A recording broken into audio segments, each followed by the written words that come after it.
Je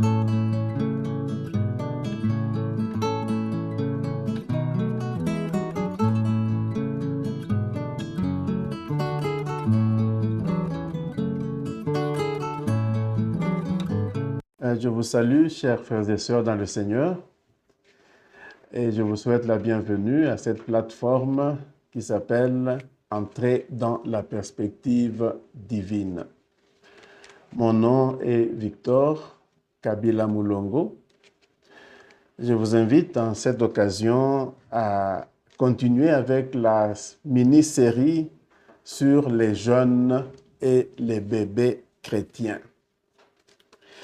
Comme nous y avions fait allusion précédemment, il y a 3 domaines principaux. Ce ne sont pas les seuls, il y en a d'autres, mais 3 domaines principaux dans lesquels l'ennemi de nos âmes, qui est le diable, essaye d'attaquer les jeunes, spécialement, mais même les adultes, et aussi les bébés chrétiens, mais même les chrétiens qui sont déjà plus mûrs, en fait, dans leur marche avec le Seigneur.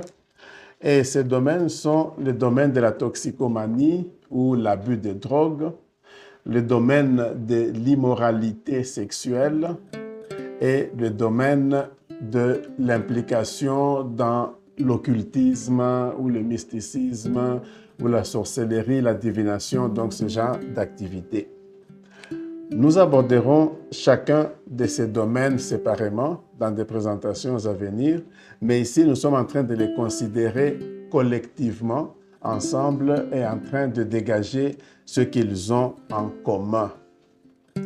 Et comme dit l'adage, un homme averti en vaut 2. Donc dans cette présentation, nous allons chercher à attirer l'attention sur les problèmes qui sont impliqués. Commençons par lire le livre de 2 Timothée, chapitre 2, verset 22. Fuyez les convoitises de la jeunesse et poursuivez la justice, la foi, l'amour, la paix avec ceux qui sont en train de chercher le Seigneur Dieu avec un cœur pur.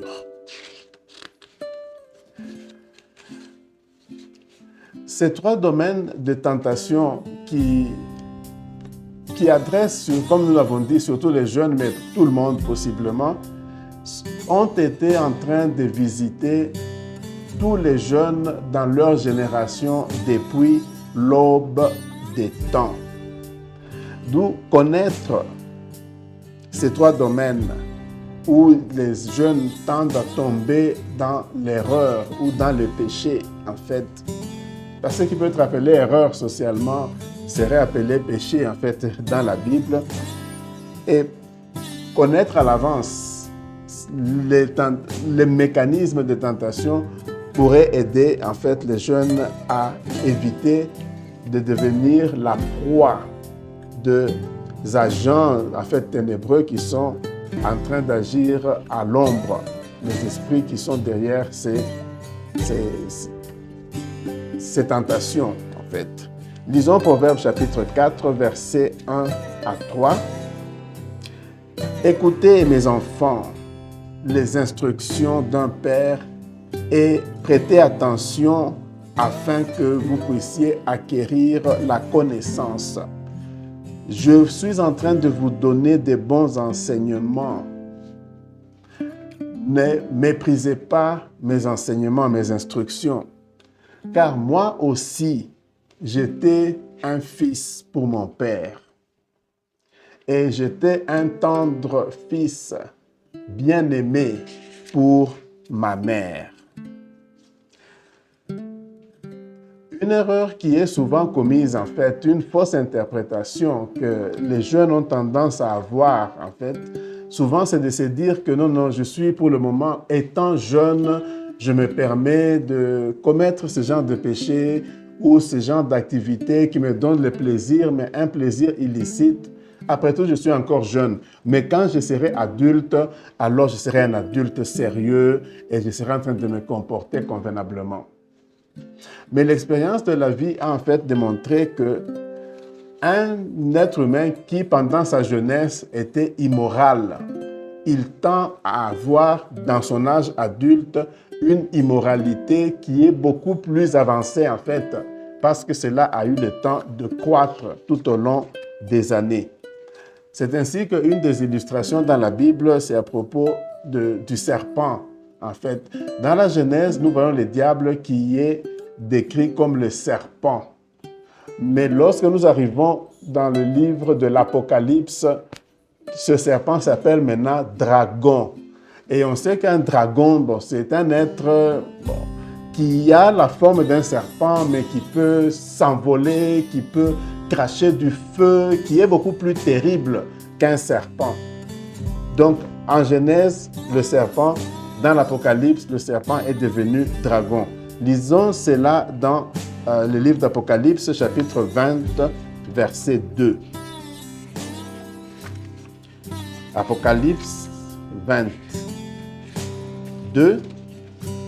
Il saisit le dragon, ce serpent ancien qui est le diable ou Satan, et il le lia pendant 1000 ans.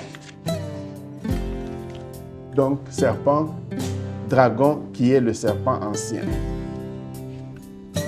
Les trois domaines où les jeunes en particulier, mais tout être humain, tout chrétien peut tomber dans la toile d'araignée, comme nous l'avions appelé, ces trois domaines ont quelque chose en commun. C'est que le plus souvent, il y a d'abord le fait d'être en train, le processus par lequel il passe, être en train de contempler la tentation. Donc la tentation est là et on est en train de la contempler, de voir son côté attractif. Et deuxième étape, on va mordre dans le fruit interdit, mais qui donne du plaisir. Troisièmement, on passe à l'habitude de mordre encore et toujours de manière répétée dans ce fruit interdit, mais qui donne du plaisir. Mais à la fin, il y a la destruction ou la mort d'un certain aspect de la vie de la personne. Lisons Jacques, chapitre 1er, versets 14 et 15. Jacques, chapitre 1er, versets 14 et 15.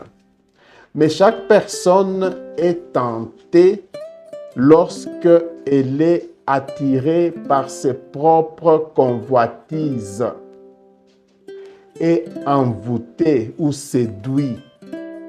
Alors la convoitise, lorsqu'elle a conçu, donne lieu ou donne naissance au péché. Et le péché, quand il a cru, donc est allé par le processus de croissance, donne naissance à la mort. Donc cela est clair pour ce processus qui va caractériser les trois étapes dont nous étions en train de parler.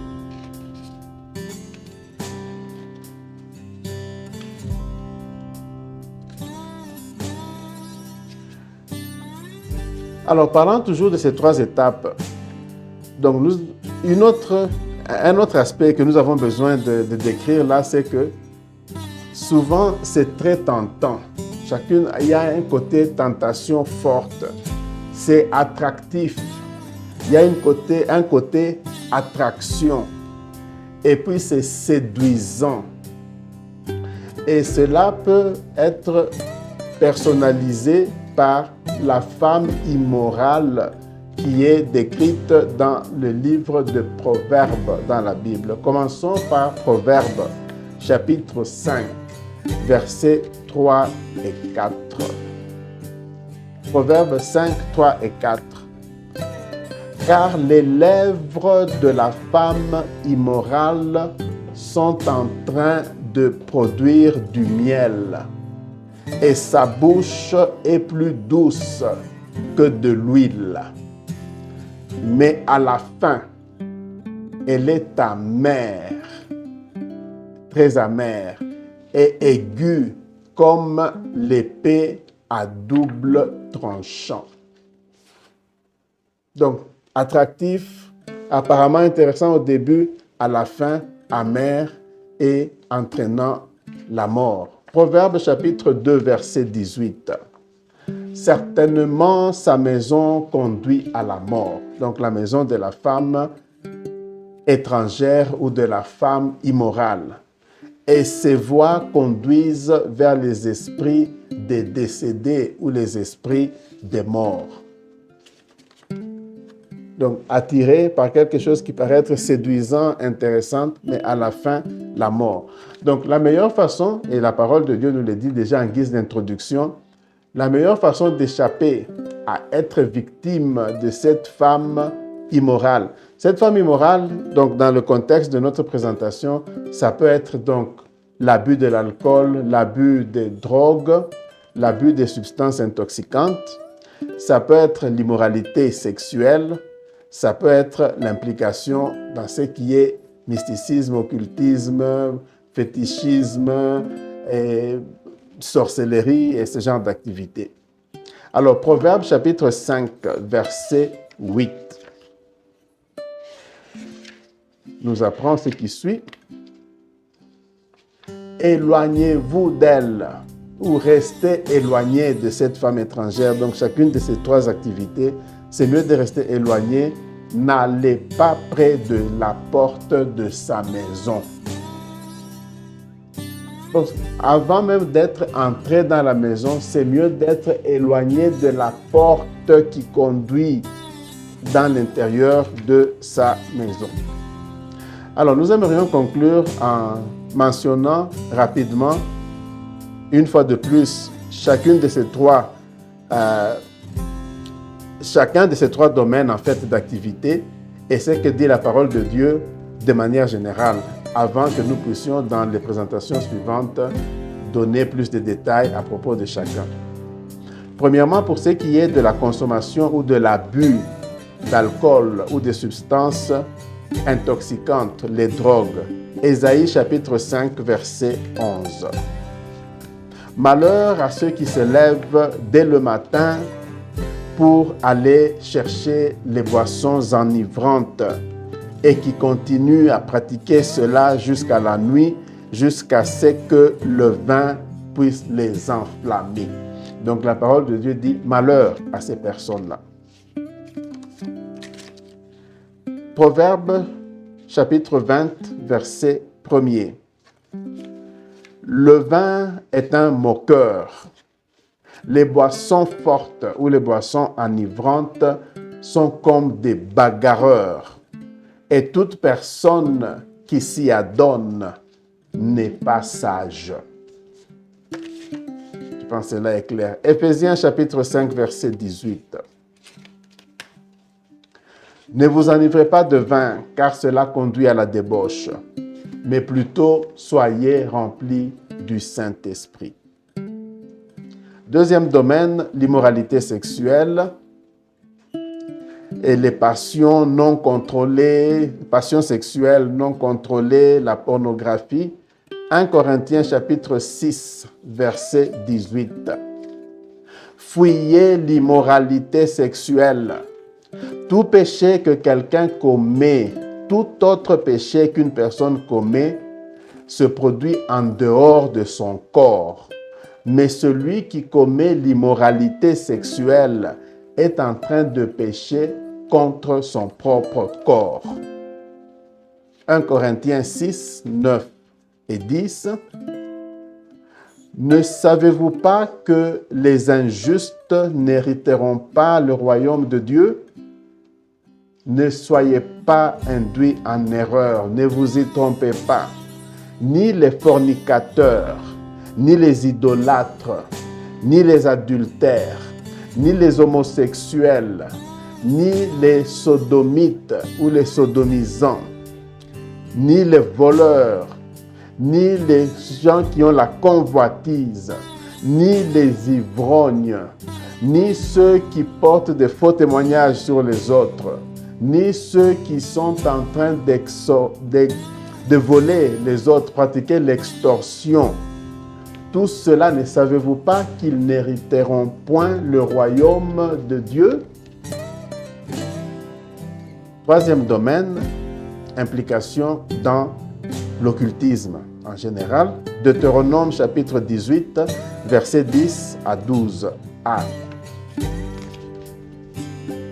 Qu'il ne soit pas trouvé parmi vous des personnes qui sacrifient leur fils ou leur fille à travers le feu, des personnes qui pratiquent la divination ou la sorcellerie, l'interprétation mystérieuse des événements, de ceux qui s'engagent dans la sorcellerie, de ceux qui prononcent des incantations ou des malédictions sur les gens, de ceux qui consultent les médiums, donc les personnes qui servent d'intermédiaires entre le physique et le monde surnaturel ténébreux, les spiritistes, de ceux qui consultent les morts.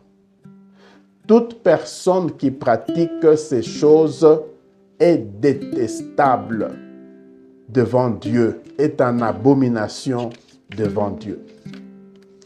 Donc cela, c'est en guise d'introduction au sujet que nous allons maintenant aborder dans les séances suivantes, sujet par sujet. Je vous remercie pour votre attention. Prions. Seigneur notre Dieu, merci de nous enseigner sur ces sujets qui sont des grands pièges pour la jeunesse en particulier, mais pour tous les chrétiens en général, et qui sont en train de visiter toutes les générations depuis l'aube des temps. Le problème de l'abus des drogues et des substances enivrantes, le problème de l'immoralité sexuelle et le problème du mysticisme, occultisme. Seigneur, nous te prions pendant que tu vas continuer à nous enseigner, que ton Saint-Esprit nous aide. Et moi et mon frère, ma sœur qui me suivent, afin que nous ne puissions pas tomber dans les pièges de l'ennemi, dans ces domaines en particulier. Nous te prions, Seigneur, dans le nom de Jésus-Christ, notre Sauveur. Amen. Je vous remercie pour votre attention et je vous dis à la prochaine. Au revoir.